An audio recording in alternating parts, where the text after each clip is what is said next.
Welcome to our channel. Today we how to authorize bank reconciliation in QuickBooks Online step by step clearly. Open your web browser and navigate to the QuickBooks Online website. Log into your QuickBooks Online account using your credentials. Once logged in, select the accounting option from the left-hand menu. Click on Reconcile under the Accounting drop-down menu. You will see a list of accounts. Choose the bank account you wish to reconcile. Select the Reconcile button next to the chosen account. You will be taken to the reconciliation page for that account. In the Ending Balance field, enter the balance as per your bank statement. Input the ending date that matches your bank statement date. Click on the Start Reconciling button to proceed.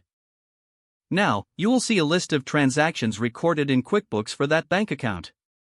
Compare these transactions with your bank statement. For each transaction that matches, check the box next to it in QuickBooks. If you find discrepancies, you may need to add or edit transactions accordingly. Continue this process until all matching transactions are checked. Once you have reconciled all transactions, QuickBooks will show you a summary. Review the difference at the top of the reconciliation summary.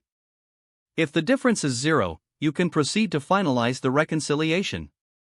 Click the Finish Now button to complete the reconciliation process. You will receive a confirmation message indicating that your reconciliation is successful. After completing, you can run a reconciliation report for your records. Select Reports from the left menu and locate the Reconciliation Report. This report will help you verify and track your reconciled transactions. Make sure to save or print the report for your documentation needs. Your bank reconciliation in QuickBooks Online is now complete. If the page does not load, refresh the browser or try again in a private or incognito window.